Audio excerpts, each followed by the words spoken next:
Hello right bags, it's Jade Plays Games. Welcome to the Access Show every single day at 5 PM, giving you all the latest gaming news, early access information and updates for your favourite games. Today we're talking about some of the big hitters information going around, as well as taking a look at some of the games I'm most hyped for playing in the next month. We've got Call of Duty beta information, we have got Monster Hunter info, not to mention ongoing No Man's Sky updates. Also taking a look at Pubg, a brand new update hitting today as well. And so many new games I want to take a look at. 2 Point Hospital, Satisfactory and Alpha Genesis 1. It's all here in the Access Show. Let's go. Black Ops 4 is got its first beta this weekend. If you've been looking forward to this, I've got to say it's not something I'm going to cover that much on this channel, as I really do focus on the smaller games and the early access games. I am interested in this year's Call of Duty though, simply because of the Battle Royale mode, believe it or not. I know people groan about the fact that Battle Royale is still happening in COD, and some people are still very unhappy that there's no single player game. But I very much want to see what a big developer is doing with a Battle Royale version. But the beta is coming this weekend. It does look like it's going to have a good selection of maps. In fact, you're going to be able to play over 6 maps. Frequency, Contraband, Seaside, Payload, Hacienda and Gridlock. I'm not necessarily going to go through all of them. We'll leave the link down below and you can go check it out for yourselves. What I do find interesting is the game modes that you're going to be able to play. Control, signature new game mode designed to bring out the best of tactical specialist gameplay. Chaos Team Deathmatch. But you can only have 2 of each specialist on each match. So it really is going for this Overwatch vibe. And that's where this Call of Duty is at. If you don't know, they're really hunking down on this specialist idea that your character really will have special abilities and perks alongside the usual weapons and perks and systems that you're normally used to, but your specialist really will matter. You've also got the Capture Mosh Pit, which is pretty much domination and hardpoint, and Search and Destroy apparently for the first time is going to be playable. And if you want a cliche in how to name your characters or your classes, look no further. Call of Duty 4 wins that prize. You're going to be able to play with 10 of the specialists going on. Ruin, Seraph, Firebreak, Battery, Recon, Talk, Crash, Ajax, Nomad, Prophet. Good God, how more generic could they be? The one thing it doesn't actually have is the Battle Royale mode, and that is probably the biggest thing that people want to play. There is talk actually, I do believe, that then Battle Royale might not even be ready for when it launches. That's a rumour I've been hearing, and I'm sure I've come across a few things saying that they're still working very much on it. If you don't know, the Battle Royale is called Blackout, and it's going to be the first time Call of Duty adds a Battle Royale mode to its core games.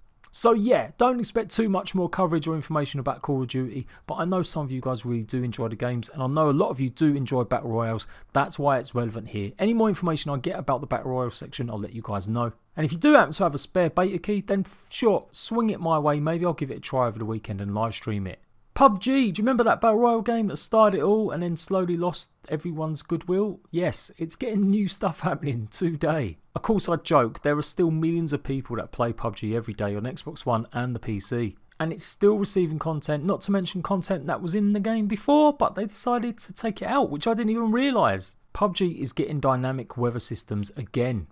I'm going to go into detail on that a little bit in a second, but they've also got a brand new game mode for the Sanhok map, the 4x4 map. It's called Sanhok 45ers. It's a 4-person squad, 80 players max, free for all, where the only spawnable guns are compatible with blue box 45 ammunition. So literally on this map you're only going to be able to use Tommy guns, Win 94s, R45s, P1911s, and to mix things up a little, throwables. If you do get hold of a care package, it's going to have vectors, O45 ACP rounds and level 3 gear.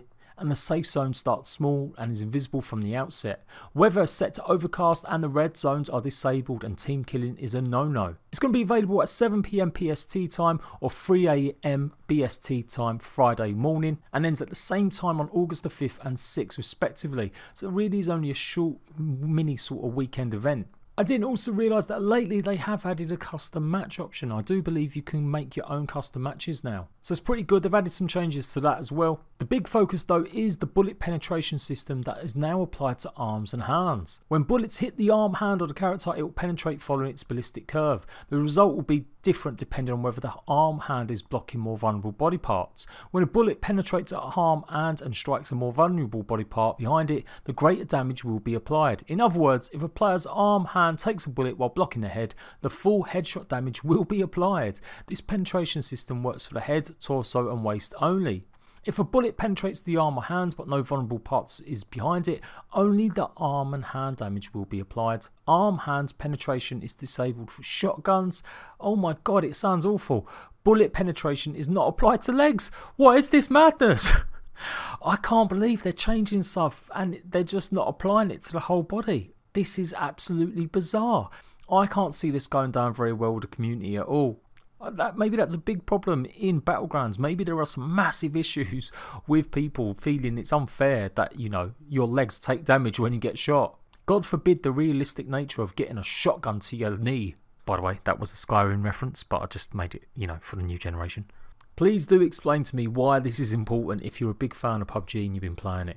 There are a bunch of significant upgrades and checks. I'm going to leave the link with all the other links I've promised in the description down below and in the comment section. But the one I really wanted to show off quickly was the weather effects, how that's changing or they've been adding again. So dynamic weather was a big part of the early access program for PUBG, but it got removed when they launched into full game. I didn't realise this either, but it has been now added to Erangel and Miramar. Also in this trailer it does show some effects of what it looks like on Sanhok as well, but there's no talk in the update patch notes about how it affects on Sanhok or whether or not it's always been there on that map. Anyway, they're really pushing it. It's going to be back on the original two maps, or well, the Erangel and Miramar map now. So you will have fog, you will have rain, it will come down. I'm not too sure if it changes in game. I'm seeing lots of these shots, but it's hard to determine whether or not the weather really is changing. It says dynamic, and to me dynamic means it might be really sunny and then start raining. Let me know how the weather affects gameplay in the game. I've got to say, I can't really see it being like a big game breaker, but certainly it stops the maps from being a little bit too old, a little bit, you know, just boring playing on the same maps. That said, PlayerUnknown's Battlegrounds is still the leader when it comes to choices in maps. I really like the idea that, you know, PUBG have added a lot more maps in the last few months. A lot of my ratbags who played it on Xbox One have kind of left it because the game's just too janky for them to play. It's still got the potato loading graphics when you jump in a match on a normal Xbox, and it definitely presents a disadvantage for players who only play the game on Xbox rather than Xbox S or Xbox X. I haven't played PlayerUnknown's Battlegrounds in ages, so maybe I need to give it a little bit of a refresh and jump in. Now a game that hit my notice or hit my radar quite late on is Alpha Genesis 1, but this game is really starting to shape up. I'm really excited by what I'm seeing and reading about this game. It's coming out, I do believe, at the start of September. It's got all sorts of things in it. It's got like horde mode where you have to protect your alien ship from aliens. You also have to go down to planets and mine resources, and you can also do things like clone creatures. You can clone your AI companions to come with you on missions. There's all sorts of gene splicing and stuff like that as well, so you can make better companions. It's a really interesting concept and a lot of it's procedurally generated. You should go and give them a follow on Twitter. They've been doing more or less daily little snippets showing you guys what they're working on, and I'm definitely going to be doing a full access show just on this game very soon. But it's really interesting. I really like what they're doing with it, and it looks pretty decent as well. And the best thing about it is coming to Xbox One, PS4 and PC, so it's available for all three major platforms. It's definitely got some unique ideas, and I can't wait to share some more information about why I really like the look of this one. Now something else I'm really excited about and I can't wait to try this one is Satisfactory. I put it in my 7 games you've not heard about video. Go and check that out if you've not seen that already. But it is a Factorio inspired sort of simulation game where your idea is to make factories where you can gain resources from planets. The more resources you get, the better you can build your factories, and then the more resources you can harvest. But it's not just simply some sort of simulation game. You can actually go down to these planets and explore them. They will have enemies on these planets. It's not strictly a survival game, but it's not strictly just a tycoon game either. It's really got some unique concepts and I think it looks really good. I love the idea of building a proper planet-wide factory network, exploring strange unique planets and actually having vehicles, and it's in third person as well, or first person. You can actually go and explore the planets with a character, and they've got these great vehicles too. They've just been doing lots of promo recently, putting more answers on weekly vlogs, and I'm really looking forward to this one, so expect some more coverage of this on my channel. Sadly, it's only available on PC at the moment, but the makers are the guys that made the Goat Simulator series, which of course did come out to Xbox One and the PS4, so I'm really hopeful if this goes well on PC and they can actually get the specs right, it might be appearing on console in the future. Maybe I should have named this the Hype Show, because I am actually getting hyped for this one as well. These 3 games I've just mentioned are probably the biggest ones I want to play in the next few weeks. 2 Point Hospital is a theme park style game where you're going to be managing, simulating, running your own hospital. It's got different levels in it, and obviously all the things you might come to expect. Trying to keep your patients happy, maybe make some profits, and innovate and make some new medicines. They live streamed last night. They've been doing a solid job again. I really love it when developers do this kind of thing. Really show the game off before it comes out, either in live streams or in daily little snippet videos on Twitter. It's a really good idea for devs to do this. It really shows players. I still think it's great that it comes from the devs. It's great to get opinions from streamers and live tubers and stuff like that, but I really like it when people know what they're doing with the game before it comes out, can show you what they're doing. Most of the time anyway. That said, if I do get a key for this, make sure you watch me and don't just forget me and go to the developers yourself. I really am looking forward to this. I really like the art style as well. It's got a very cartoony art style. It reminds me a little bit of Wallace and Gromit, and it's filled with sort of British humour. So can't wait to try this one. 2 Point Hospital, 31st of August. No Man's Sky continues to get lots of hot fixes since its launch. It's received loads of reviews. I'm really enjoying the game. You guys are too, especially in my duplication glitch. But lots of you are saying it's been patched. Well, I don't think it has necessarily yet, because I'm still getting so many people say it still works. So just re-watch the video and I'm sure you will find the right way to do it. However, there are some updates coming. This latest one got pushed through to PC yesterday, so expect it to hit Xbox One and PS4 very soon. It does look like, because these are hotfixes, they're coming through much quicker. Normally, when you do an update, it can take up to 2 weeks sometimes to come through to consoles, but it does seem they've been patching them very, very quickly. So expect these coming to Xbox and PS4 very soon, but there's a few here like restoring your save game for players affected by a specific issue with freight expeditions, occasional white screen crash during loading, frigates not reporting their damaged state correctly, issue that could block players in a fuel the warp drive stage of the tutorial, and fix repairing broken ship slots in creative mode. Also, they've made improvements to exocraft laser damage, animations while turning, jetpacking and standing on objects, and they've put a bunch of memory optimizations to improve stability. No Man's Sky is definitely taking off again.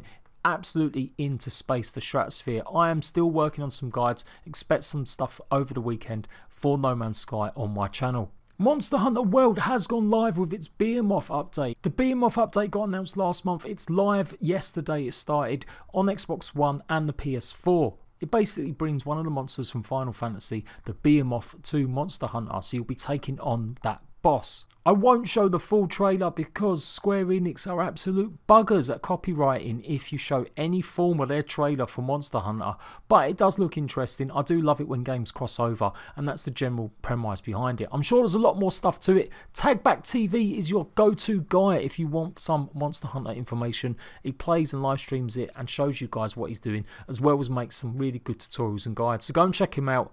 He's in my recommended section if you want some Monster Hunter action. But that's the beast I'm expecting to see in the game, definitely from the Final Fantasy era. The Behemoth is absolutely huge. If you're thinking of buying it on PC, Monster Hunter World is officially coming to PC on August the 9th. There has been problems though. There has been definitely issues with media outlets playing the game. It's been freezing up a lot. It's released a few fixes and hopefully it should be in time for launch that the game runs well. According to IGN and some other news outlets, there has been significant issues with the game freezing up and breaking. But they've got a good, 7 days to get that right, so hopefully by the time it launches on PC, August the 9th, a lot of these problems will be fixed. Earthfall, the very heavily inspired by Left 4 Dead game, is coming up with even more content for the next couple months. It just launched in July. It's available on Xbox One, PS4 and PC. If you're looking for a good co-op playing game to play together, it's definitely something fun to enjoy. The premise is that aliens have invaded the planet and you've got to fight them off, completing missions with up to 4 players.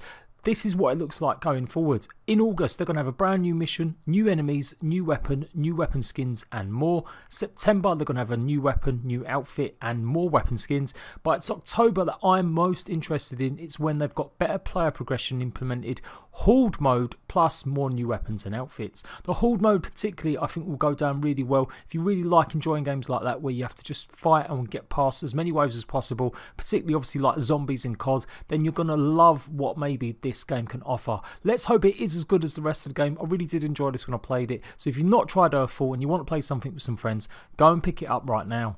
So there you go, absolutely jam-packed show full of information. Let me know what you're most hyped about out of the 3 games I showed you, what one's taking your fancy, and how do you feel about Call of Duty and PUBG. As ever, I'll be back every single day at 5 PM with an Access show, giving you all the information you need to know. Don't forget to check out the Conan Exiles update video I've done today talking about pets and taming, and check out the Vigor video that's coming in showing you guys how you can win your own copy of the Founders Pack. I'll be back tomorrow for another Access show. Until then, laters!